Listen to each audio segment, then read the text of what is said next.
É a lição de número 12. Hoje é dia 20 de junho de 2021, o diaconato.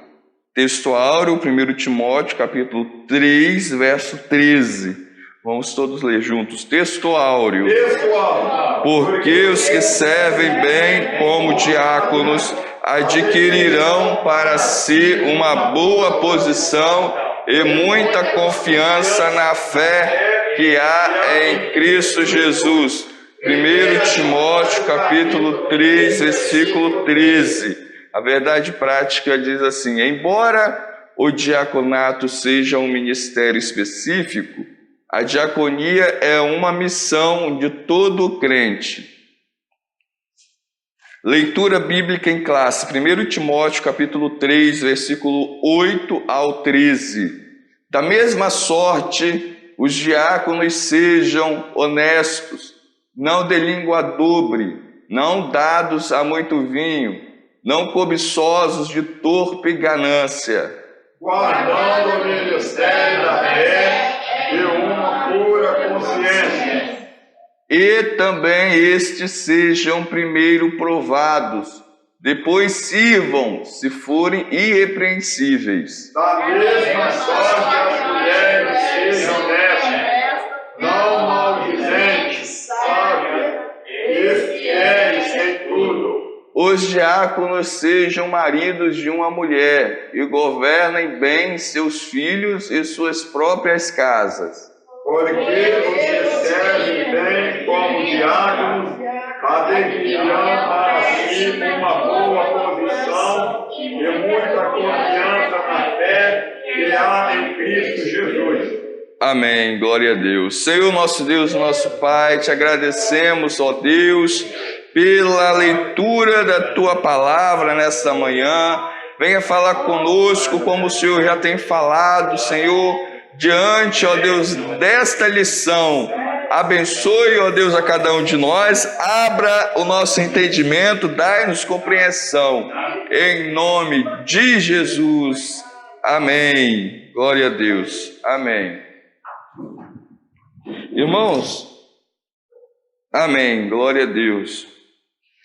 Hoje nós estamos na penúltima lição deste trimestre. Nós só temos a lição de domingo para encerrar o trimestre e o mês de junho. E com isso finalizarmos as lições que nós estamos estudando, que é dons espirituais e ministeriais. Hoje, no domingo passado, dizendo melhor, nós estudamos a lição que falava sobre os presbíteros. Hoje, a lição fala sobre os diáconos. Nesse trimestre, nós vimos os dons espirituais, os dons ministeriais e a instituição do presbitério e do diaconato, que vai ser hoje. Na lição de hoje, o objetivo da nossa lição de hoje é mostrar a importância da função do diácono na igreja. Qual é a importância?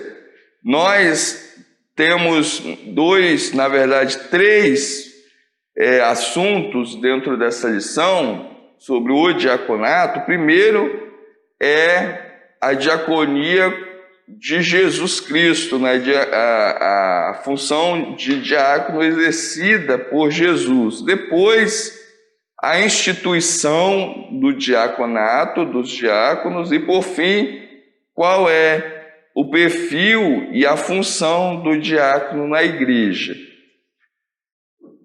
O ponto central da lição é dizer que o diaconato é um serviço voluntário prestado por uma pessoa. Então, a diaconia é um serviço voluntário. No primeiro ponto da nossa lição, o objetivo é analisar qual foi o estilo de vida adotado por Jesus, que foi o estilo de vida diaconal. No segundo ponto da nossa lição, o objetivo do segundo ponto é fazer com que nós entendamos a instituição do ministério do diaconato. E no final, o último ponto é vermos qual é o perfil, ou seja, as características de uma pessoa para exercer a função do diaconato. No primeiro ponto, entrando agora já no comentário, no primeiro ponto da lição, nós já falamos, vai tratar sobre a diaconia de Jesus. Quando nós analisamos no domingo passado a função dos presbíteros na igreja, nós vimos o seguinte, que a função dos presbíteros eram, voltando lá na lição do domingo passado, a função dos presbíteros são apacentar a igreja, governar a igreja, ungir os enfermos. Veja bem, ungir os enfermos. Então, quando nós analisamos esse perfil, nós vemos que é um perfil ligado mais às funções espirituais. Ou seja, quando a gente fala espiritual, nós estamos enfatizando a parte realmente espiritual. Quando do diaconato, já fica fácil de a gente entender, que vai tratar das questões mais físicas, de ordem material. Então fica bem claro, explícito isso, principalmente agora nesse primeiro ponto, ó, a diaconia de Jesus. Quando fala do termo diácono, veja aí no primeiro subponto, significado do termo. Que termo? Diácono. O que significa? Ministério. Ministério. Essa palavra ministério, ela significa serviço. Serviço. Veja bem, diaconia significa ministério ou serviço. A palavra diaconia, ela tem um significado de serviço, serviço, ou ministério. Quando fala de ministério, a gente está falando de diaconia, ou seja, de serviço. Esse serviço aqui não é um serviço espiritual, é um serviço já físico, um serviço físico. Veja bem, no primeiro ponto da lição ainda, Jesus, ele exerceu, como nós vimos, ele foi exemplo para nós de profeta, exemplo de pastor, exemplo de evangelista, de apóstolo, enfim, Jesus tinha todos estes dons, e também do diaconato, ou seja, de servir materialmente falando, fisicamente falando.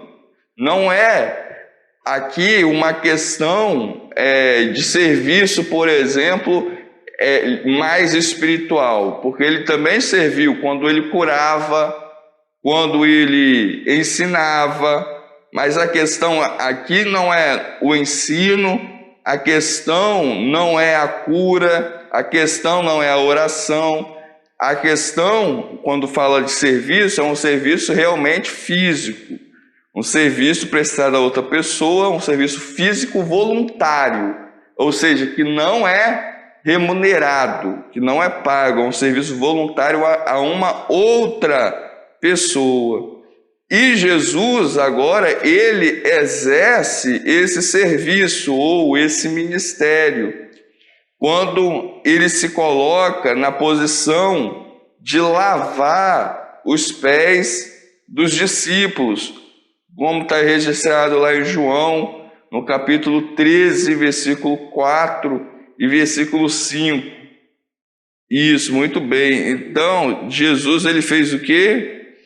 Jesus, ele pega uma toalha, tira os vestidos, pega a água, coloca a água em uma bacia e começa a lavar os pés dos discípulos e a enxugar. Na época de Jesus, não é igual na nossa época hoje, né? Hoje a gente tem muita facilidade com as coisas. Hoje nós temos sapato, chinelo, nós temos sandálias, 1, 2, 3 sapatos, enfim. Mas naquela época não era dessa forma. Às vezes a pessoa tinha uma sandália para o resto da vida. Além disso, hoje nós temos muitas facilidades em termos de, por exemplo, água encanada, muitas facilidades em termos, por exemplo, de o chão, igual o piso aqui, né? Essa de cerâmica. Naquela época não era assim as casas, na época de Jesus, era terra batida mesmo. Então era muito diferente de hoje. E os pés das pessoas, devido ao tempo, a poeira, empoeirava. Ou seja, os pés se sujavam com muita facilidade, que não é muito o que acontece também nos nossos dias hoje. Hoje a gente tem muitos... Bom, a condução naquela época não eram coisas fáceis, eram difíceis. E nessa época é que Jesus, agora aí a gente vê, né, o significado disso, que Jesus pega. Hoje, se a gente fosse lavar o pé de alguém hoje, não tem significado nenhum para muitas pessoas. O que significa lavar o pé hoje? Não significa nada para nós hoje, né? Mas naquela época significava, porque era um serviço. As pessoas ricas tinham empregados só para fazer esse tipo de serviço. Então, Jesus estava se colocando literalmente ali como um servo, como um empregado. E inclusive que os próprios discípulos não tinham, nem Jesus tinha, né, quem lavava os pés dele, nem os próprios discípulos tinham quem lavava os pés deles. Na verdade, essa questão de lavar os pés era para quem tinha dinheiro para pagar alguém para fazer aquilo para ele, que não era o caso dos discípulos e nem de Jesus. Ou seja, quem não tinha recurso, quem era pobre financeiramente falando, não tinha condições de ter esse serviço. Por isso, era como se fosse, vamos colocar assim, um luxo, né? Ter uma outra pessoa para lavar o seu pé.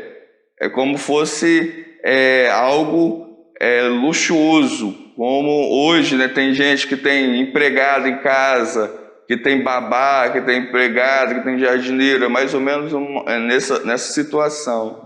Então Jesus, ele pega uma toalha e ele tira, né, os vestidos deles, ou seja, ele troca, vamos dizer assim, né, a roupa para fazer aquele serviço, e ele literalmente faz um serviço material, físico. Então aqui fica bem claro o serviço que Jesus ele faz não é apenas um serviço de ordem espiritual, mas é um serviço também de ordem física. O terceiro ponto, olha bem, no terceiro ponto, Jesus, ele vai falar quem é o maior no reino dos céus. Que as pessoas perguntavam, quem vai ser o maior no reino dos céus?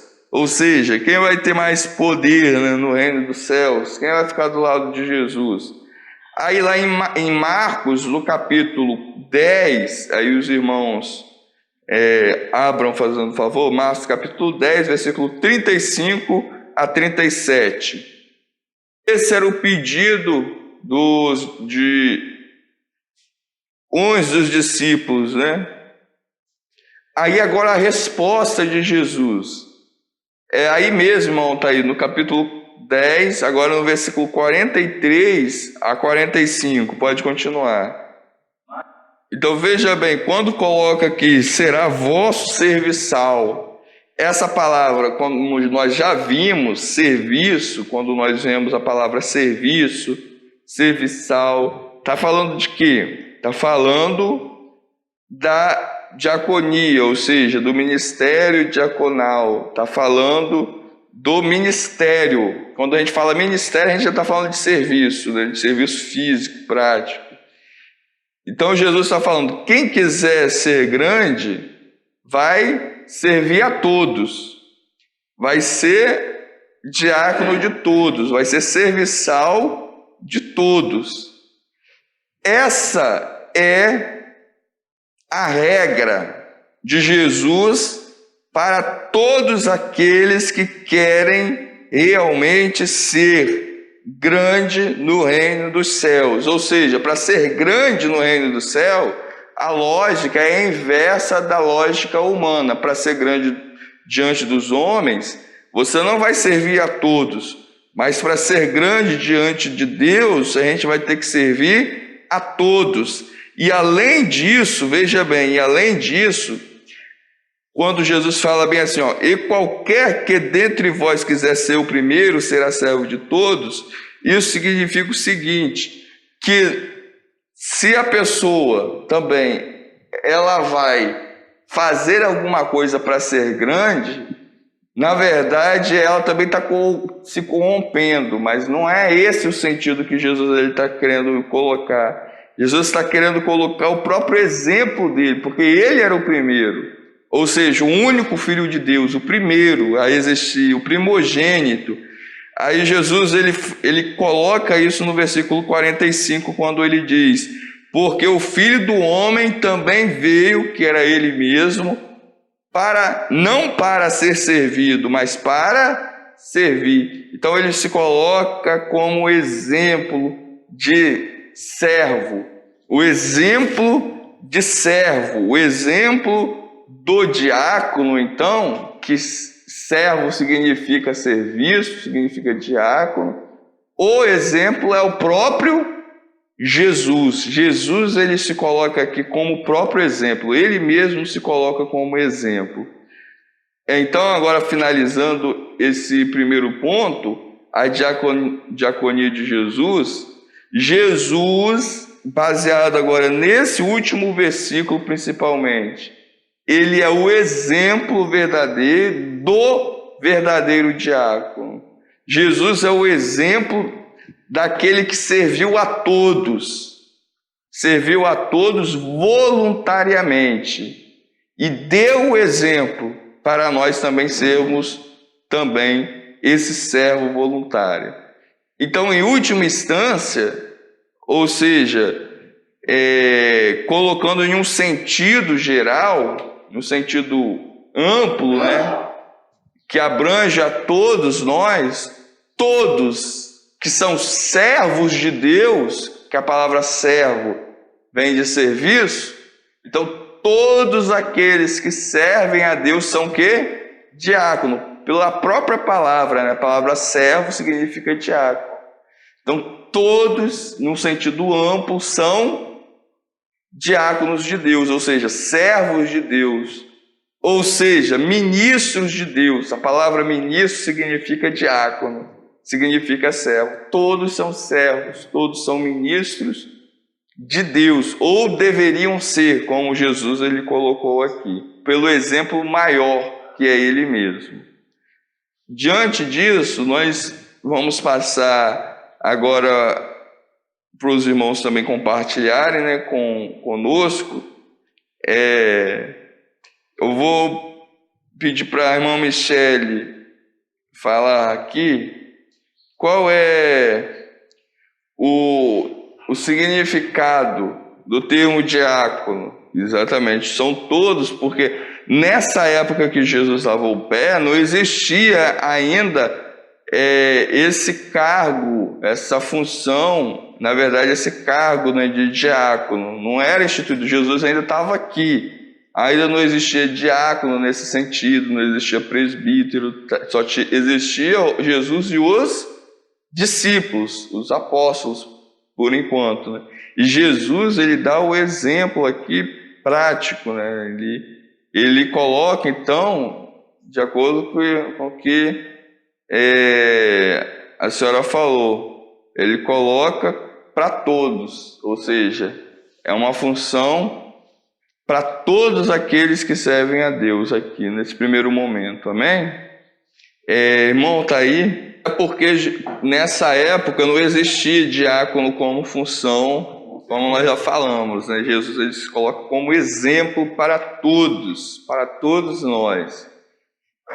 A diaconia de Jesus, então, concluindo esse primeiro ponto, ela está centralizada na disponibilidade de estar servindo, de servir. Exatamente, a disposição está disponível, se colocar, né, como oferta a si mesmo para servir os outros. Segundo ponto, a instituição dos diáconos. Segundo ponto. Agora nós vamos ver como foi instituída agora o cargo de diácono. Como foi instituído essa categoria? Quando nós vamos lá para o livro de Atos dos Apóstolos, no capítulo 1, no capítulo 1 de Atos dos Apóstolos, a gente vê Jesus, ele subindo aos céus, ele volta para os céus e manda que os discípulos permanecessem em Jerusalém até que eles fossem revestidos de poder. Nesse primeiro capítulo ainda, faltava um apóstolo, Judas, ele tinha dado fim à sua vida, então ficou 11 discípulos, e era 12. E nesse mesmo capítulo é escolhido Matias para ficar no lugar de Judas. No capítulo 2, a igreja ela é instituída, ela é inaugurada, vamos dizer assim, né, que é a descida do Espírito Santo, onde todos estavam reunidos. Aqui já na igreja, aqui, veja bem, no capítulo 2, nós vemos a instituição na verdade, a descida, né, do Espírito Santo. Mas antes, veja bem, Jesus, no capítulo 1 ainda, onde nós estávamos falando, ele sobe para o céu, e no versículo 7 e 8 ele fala para os discípulos ficarem em Jerusalém. Agora, no versículo 13 ainda desse capítulo, do capítulo 1, fala bem assim, ó. E entrando, subiram ao cenáculo, onde habitavam Pedro e Tiago e João e André, Filipe, Tomé, Bartolomeu e Mateus, Tiago, filho de Alfeu, Simão Zelote e Judas de Tiago. Todos esses perseveravam unânimes em oração e súplicas com as mulheres e Maria, mãe de Jesus, e com seus irmãos. Então foram essas pessoas aqui que foram o início da igreja. Foram essas pessoas aqui, que eu acabei de ler aqui no capítulo 1, versículo 13 e versículo 14. Aí, mais adiante, no versículo 15, olhe bem: e naqueles dias, levantando-se Pedro no meio dos discípulos, ora, a multidão junta, ou seja, todos os discípulos, ou seja, a igreja daquela época, né? Ora, a multidão junta era de quase 120 pessoas. Então, a igreja, lá em Atos dos Apóstolos, ela começou na descida do Espírito Santo com 120 pessoas. 120 pessoas, incluindo os 12 apóstolos. Então, nessa época aqui, ainda não tinha necessidade de diácono instituído, né, na função de diácono. Entra agora o capítulo 2, veja bem, capítulo 2, então eles estão lá reunidos, eles se reuniam até que do alto fosse revestido de poder. Então chegou esse dia que eles foram revestidos. Nesse dia que eles foram revestidos de poder, que foi em Atos 2, Pedro, ele se levanta. Então a igreja tem 120 pessoas, aí observe isso, 120 pessoas. Pedro, ele se levanta e começa a pregar o evangelho para aquelas pessoas que estavam passando, né, como nós já sabemos, que estavam ali, que chamavam eles de louco, de bêbados, enfim. E no final, agora no capítulo 2, nos versos 40,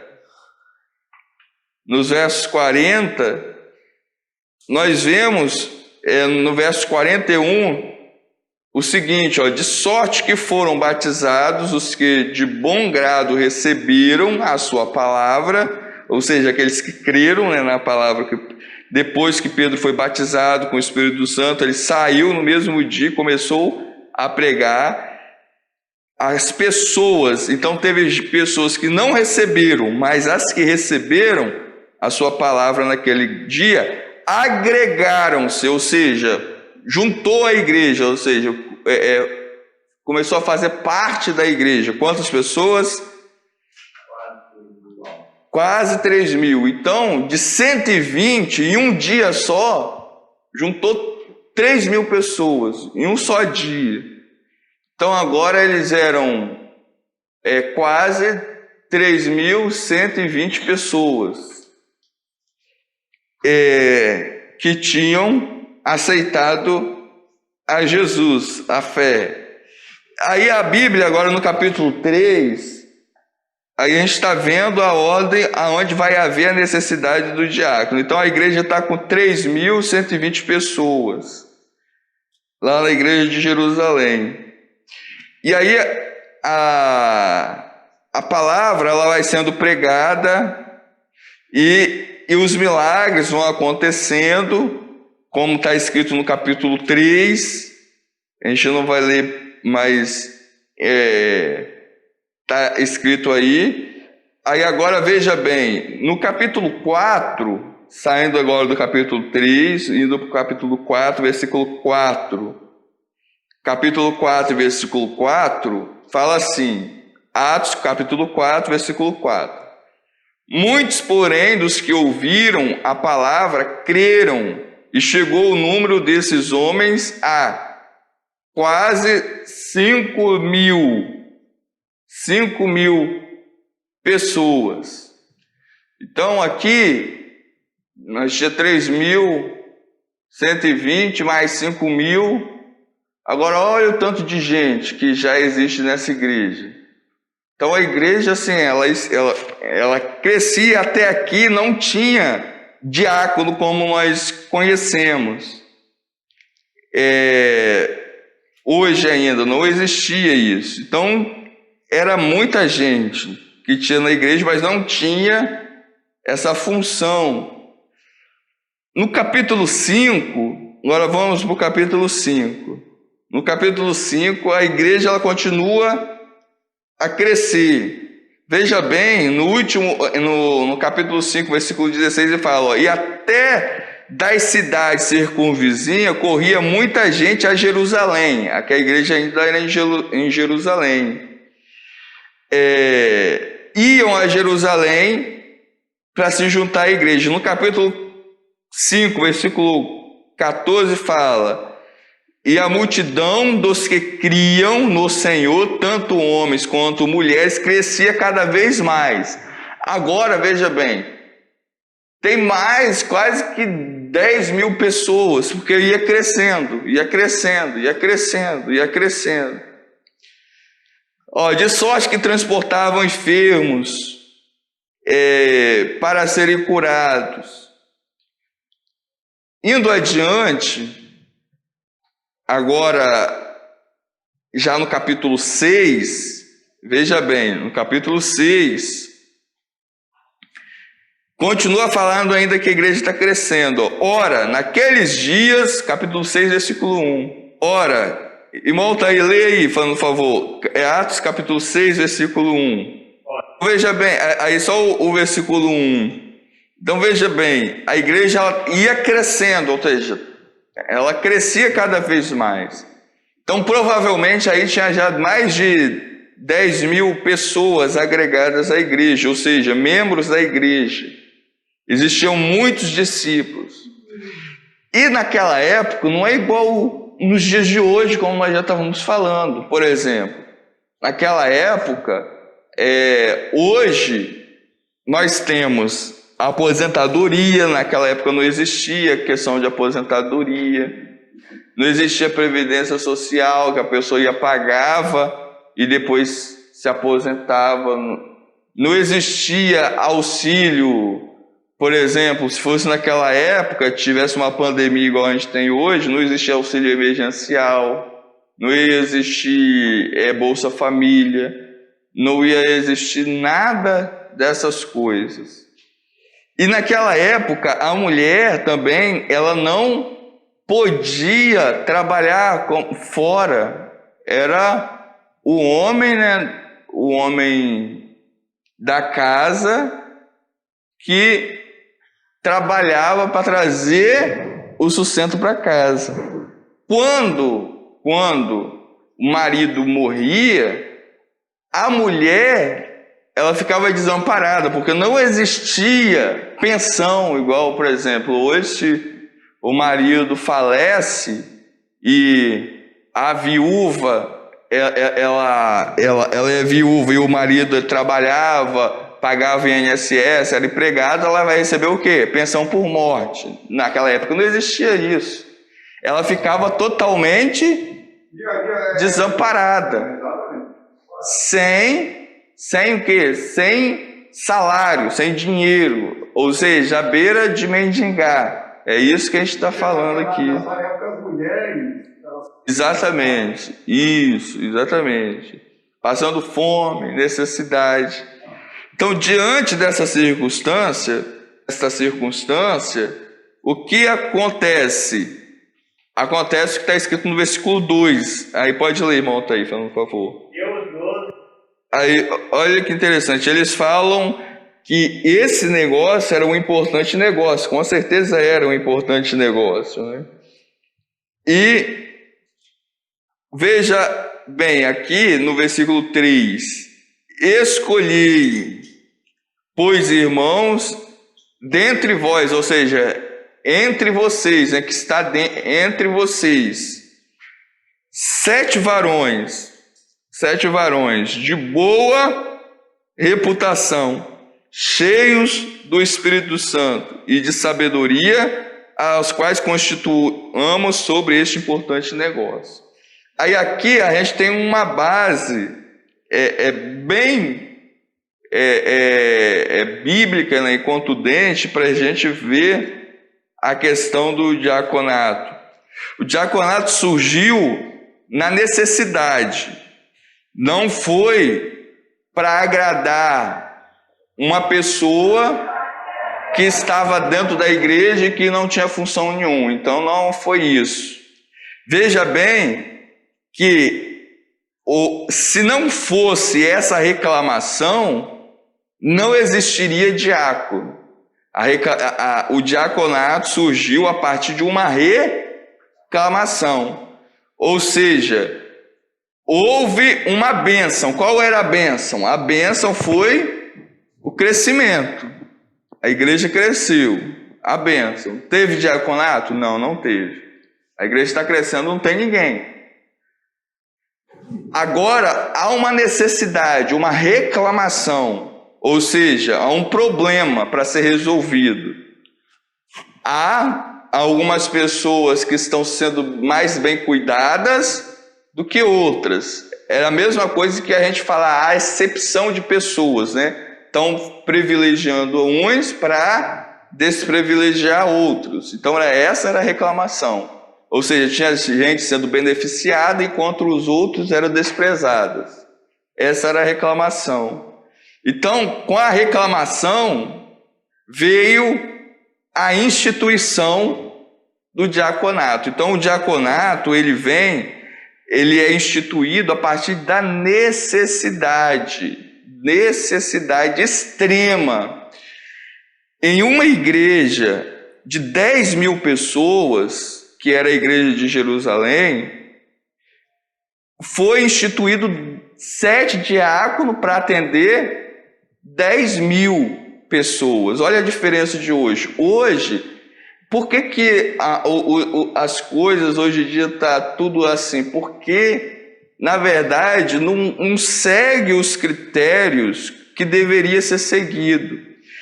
Esses homens, eles já eram homens de boa reputação, eles já eram homens cheios do Espírito Santo, eles já eram homens cheios de sabedoria, com sabedoria, mas eles não tinham nome de diáconos. Deu para perceber?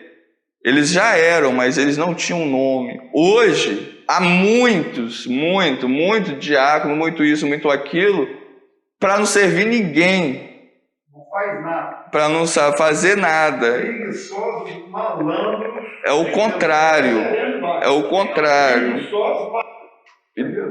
Então, veja bem, aqui fica bem claro também a função que os diáconos eles exerceram inicialmente, né, no início, que era a função social, estritamente social, que era administrar os recursos que eram destinados às viúvas, ou seja, a assistência dos recursos que eram conduzidos para as pessoas que tinham necessidade. Essa era a função do diácono no primeiro momento aqui da igreja de Jerusalém, da igreja de Atos dos Apóstolos. Então, aqui nós vemos, na questão do diaconato, o diácono trabalhando com os recursos, trabalhando com a parte social, trabalhando com a parte financeira, com a parte da ajuda às viúvas. E agora, veja bem, a diferenciação aqui desse lado social, desse lado financeiro, desse lado mais material, do lado espiritual. Lê, irmão, tá aí o versículo 4 e o 5. Agora veja bem, aqui eles dividem, mas nós perseveraremos na oração e no ministério da palavra. Esse aqui, como nós já vimos, a oração, o ministério da palavra, é o serviço do presbitério. E essa outra parte material, social, o serviço do diaconato. Nesse texto fica bem claro. Agora veja bem, lê, irmão, está aí, o versículo 7. Antes do senhor ler o versículo 7, onde o senhor leu ainda o versículo 5, fala, e este parecer, ou seja, essa decisão que os apóstolos tomaram, e este parecer contentou toda a multidão. A gente viu na terça-feira que essa palavra contentar não significa se conformar, mas é ficar feliz, é ficar alegre. Então, este parecer alegrou, ou seja, as pessoas elas ficaram satisfeitas com esse parecer, né, com essa decisão de instituir diáconos. E foram eleitos esses 7 diáconos que o irmão Altair leu, e agora lê o versículo 7.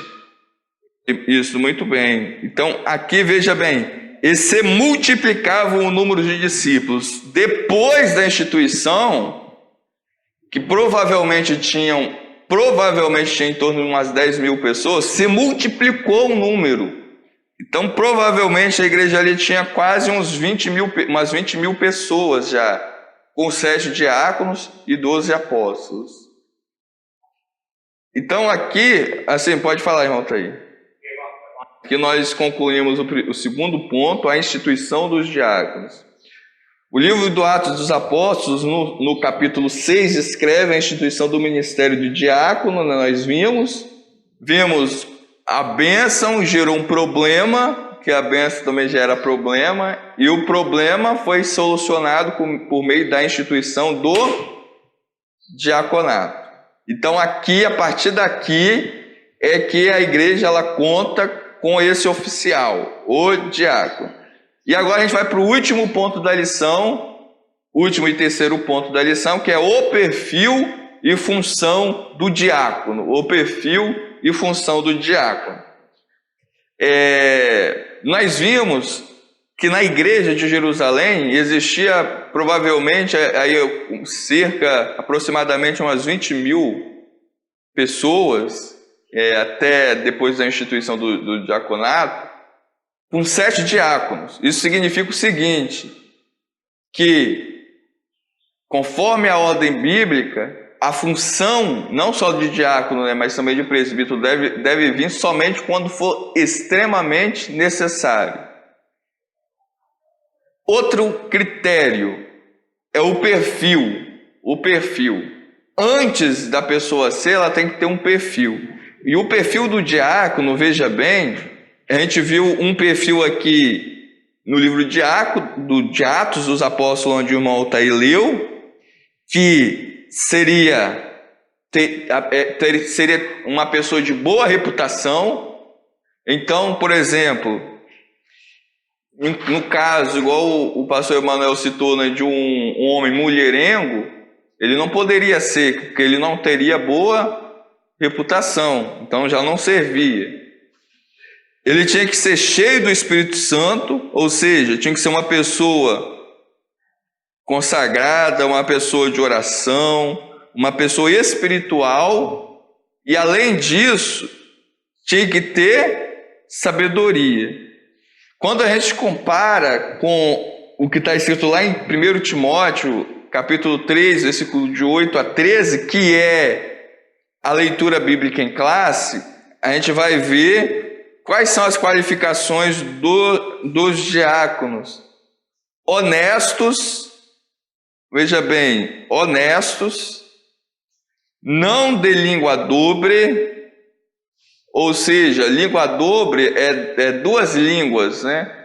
Ou seja, pessoa de duas palavras. Não poderia ser pessoas que tenham duas palavras, porque quem tem duas palavras não gera confiança, não é uma pessoa de confiança. Uma pessoa que falou uma coisa agora, de manhã, à tarde ela fala outra, é uma pessoa que não é uma pessoa confiável, então não poderia ser uma pessoa de duas palavras. Não é uma pessoa que hoje de manhã ela fala que pode fazer e à tarde fala que não pode, é uma pessoa de língua dobre, é de duas. Isso, então não poderia ser diácono. Outro, não dado a muito vinho. Aqui há uma falta de entendimento muito grande. Por exemplo, quando a gente vê aqui, não dados a muito vinho. Por que a muito vinho? Na época, a gente tem que ter o seguinte esclarecimento. Na época de Jesus, não existia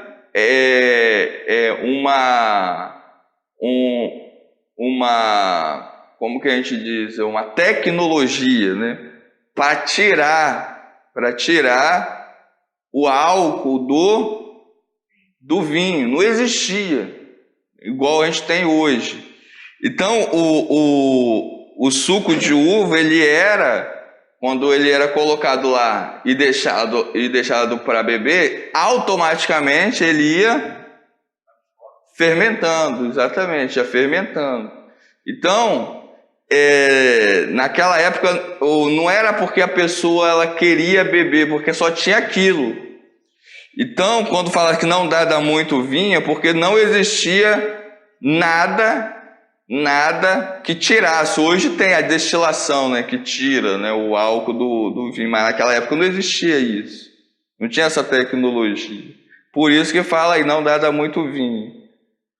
Não cobiçosos de torpe ganância, ou seja, uma pessoa avarenta não poderia ser diácono. Guardando o ministério da fé, veja bem, guardando o ministério da fé significa que teria que ser uma pessoa constante, né? Guardando, a pessoa que guarda, perseverante, que perseverava, uma pessoa perseverante, em uma pura consciência. Essas qualidades, se a gente for comparar com a dos presbíteros, são as mesmas, a mesma coisa, as mesmas qualidades dos presbíteros. Inclusive, veja bem no versículo 3, o versículo 12, lê aí, o irmão está aí falando, por favor, o versículo 12. O diácono, seja marido dele, a mulher, governe bem seus filhos, pessoas próprias. Isso, até nisso, por exemplo, vocês lembram do presbítero? Ele tinha que ser marido também de uma só mulher e governar bem a própria casa. Então, as mesmas qualidades do presbítero devem ser a mesma qualidade do diácono, o mesmo perfil. Ou seja, o mesmo perfil que é para um deve ser para o outro. A mesma coisa que a Bíblia fala. Por quê? Porque vai estar lidando com a obra de Deus, é a mesma coisa, vai estar lidando com a obra de Deus. Ou seja, um vai fazer uma função, outra, mas é a obra de Deus. Então aqui o comentarista ele divide isso em 3 categorias, olha bem, olha aí. A primeira ele coloca a categoria de moral, o caráter moral, as características morais, que é a língua dobre.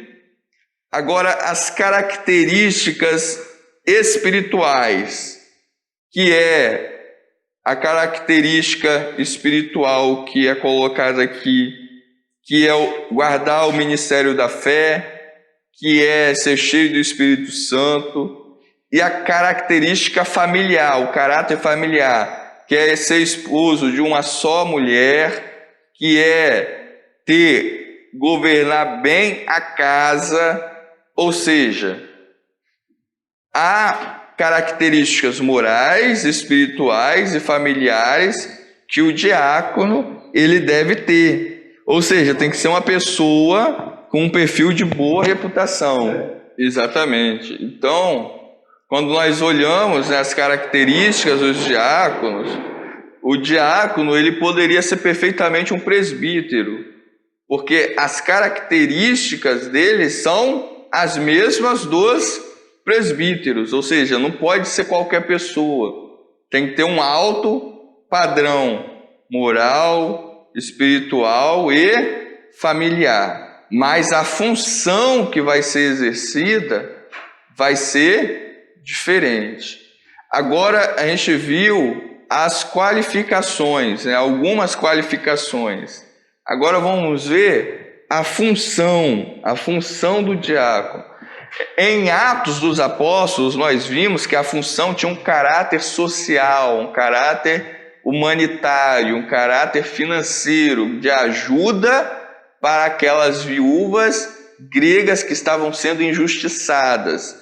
No primeiro momento, o diácono ele tinha uma função de justiça, de fazer justiça, de não beneficiar um e deixar outro descoberto. Então ele era um obreiro, ele era uma pessoa que exercia uma função para fazer justiça, ou seja, para dar cada um conforme a sua necessidade. Era uma função social, uma função de caráter social, mas que incluía uma justiça, de ser justo, tanto com um grupo quanto com outro grupo. Agora aí, tio. E agora o último subponto, a função dos diáconos hoje. Então, qual é a função dos diáconos hoje? Igual nós falamos no início, fica fácil fazer essa diferenciação na igreja. Todo trabalho que é espiritual é presbiterial. Todo trabalho que é material é um trabalho diaconal. Então, toda função material é diaconal. Pronto, acabou. Toda função espiritual é uma função presbiterial. É isso. Por exemplo, qual é a função diaconal? A função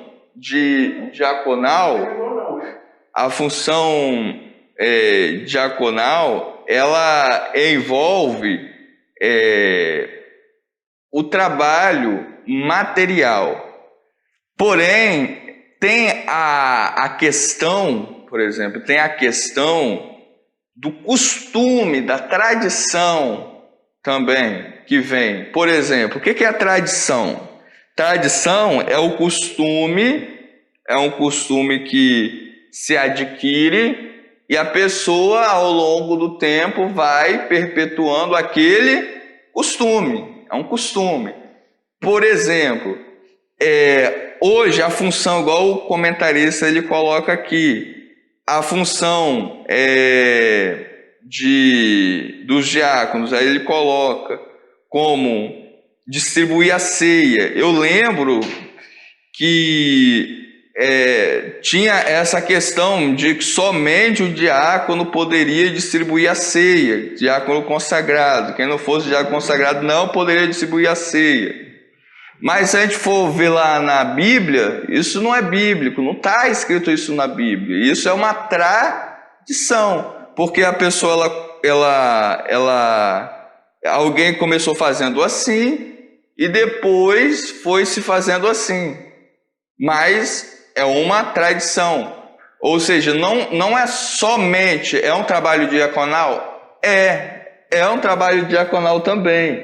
Mas não é somente do diácono. Na falta do diácono, qualquer um pode fazer.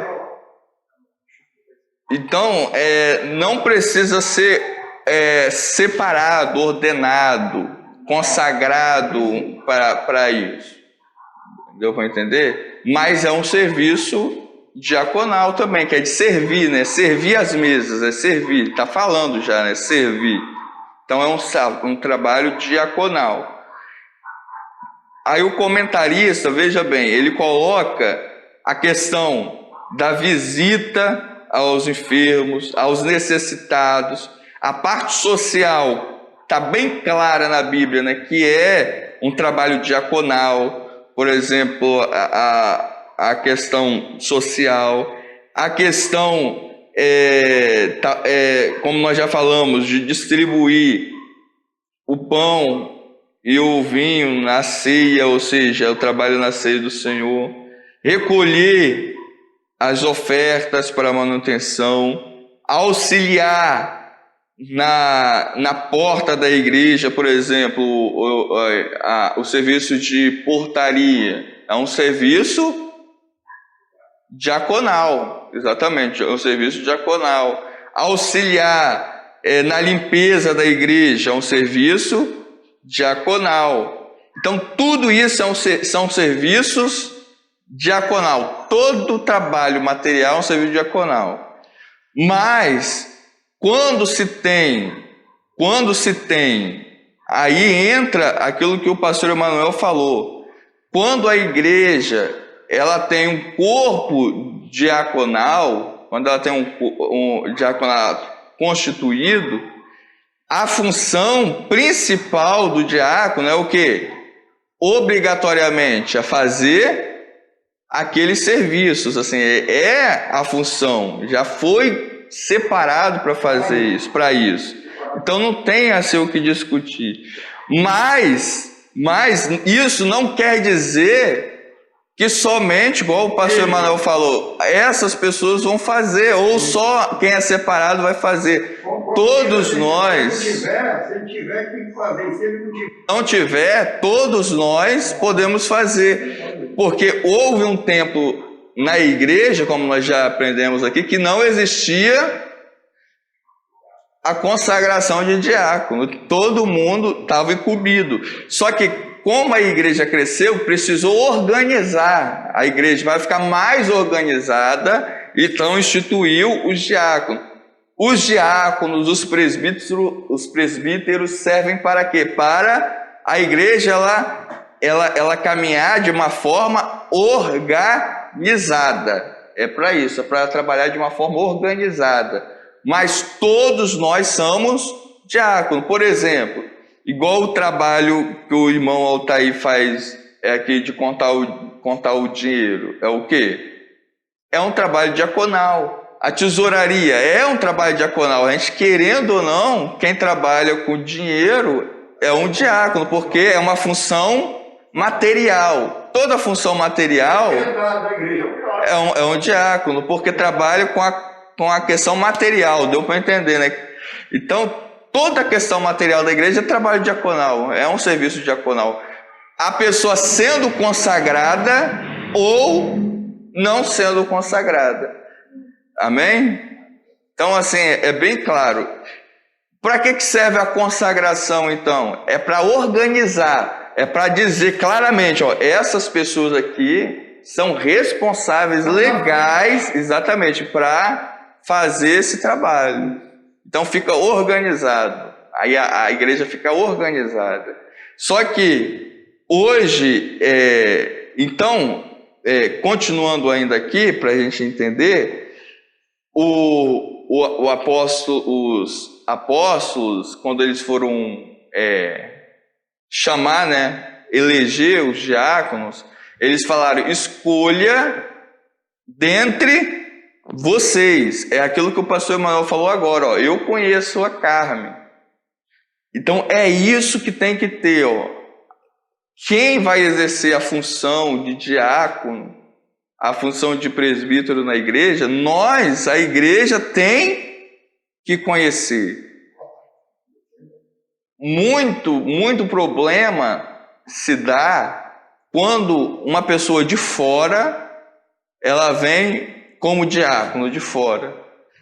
Aqui ninguém conhece aquela pessoa como diácono, não conhece aquela pessoa ainda como membro, como presbítero, então, como pastor. Então, não é, quando nós vemos na Bíblia Sagrada, não é correto, não é muito certo aceitar já de cara, de imediato, uma pessoa que a gente não conhece como liderança na igreja.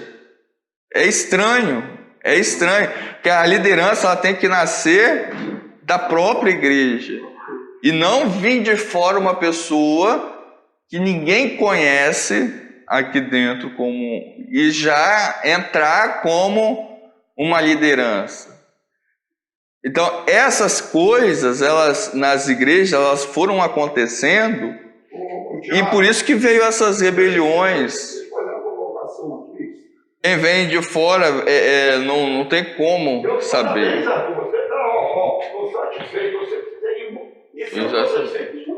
Exatamente. E parabéns para o Altair. Irmãos, concluindo esse terceiro ponto da lição, nós temos visto aí muitas coisas estranhas acontecendo por causa disso, porque pessoas são escolhidas sem critérios, pessoas são escolhidas de qualquer maneira, são recebidas em outras igrejas do jeito que vem, já só pelo fato de falar, já aceita.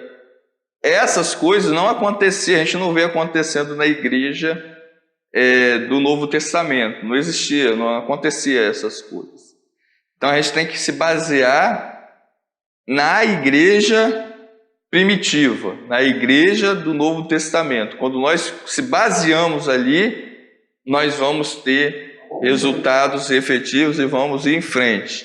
Então, para trabalhar na obra de Deus, a gente não precisa de ter um nome, não precisamos de ter não é o diácono, não. Quem realmente é chamado por Deus, ele primeiro vai fazer a obra, vai ser provado primeiro para depois ser aprovado. E é isso que a Bíblia está nos ensinando. Concluindo agora, vamos para a conclusão. A conclusão fala o seguinte, ó, o diaconato foi instituído pelos apóstolos de Cristo quando a comunidade cristã cresceu, como nós já falamos, né? E precisou ter pessoas que pudessem resolver questões relacionadas aos problemas sociais que demandavam atenção e cuidado. Então, qualquer função na igreja deve ser criada apenas pela necessidade, se necessitar. Se não necessitar, não precisa. Então, quando a igreja tinha mais de 10 mil pessoas, aproximadamente, aí que foi sendo criado os problemas e as necessidades para ser supridas, foram estabelecidos o diaconato. Hoje, os diáconos servem à igreja e a Deus em trabalhos diferentes, ou seja, igual nós falamos, são várias funções. Existem vários trabalhos que o diácono ele pode estar exercendo. Então, trabalhos diferentes. E a liderança das igrejas locais devem valorizar o seu trabalho e reconhecê-los como excelentes servidores do reino de Deus, pois no sentido lato, ou seja, no sentido lato quer dizer no sentido geral. No sentido geral, todos somos diáconos da igreja de Deus. Todos nós somos ministros da igreja de Deus, somos diáconos da igreja de Deus. Então, o diácono, nós não pode ver o serviço diaconal como inferior, mas ele é diferente do espiritual. A gente não pode, se a gente misturar, aí a gente pode criar problemas igual teve na igreja de Jerusalém. Então, quando nós separamos, nós enxergamos bem uma coisa, enxergamos bem a outra. Amém? Então, hoje nós vimos Jesus como exemplo do diácono, do diaconato, nós vimos a instituição dos diáconos e, por último, nós podemos analisar o perfil e a função do diácono na igreja. No manual da igreja tem as funções todas certinhas, aí depois os irmãos podem dar uma olhada, se não der.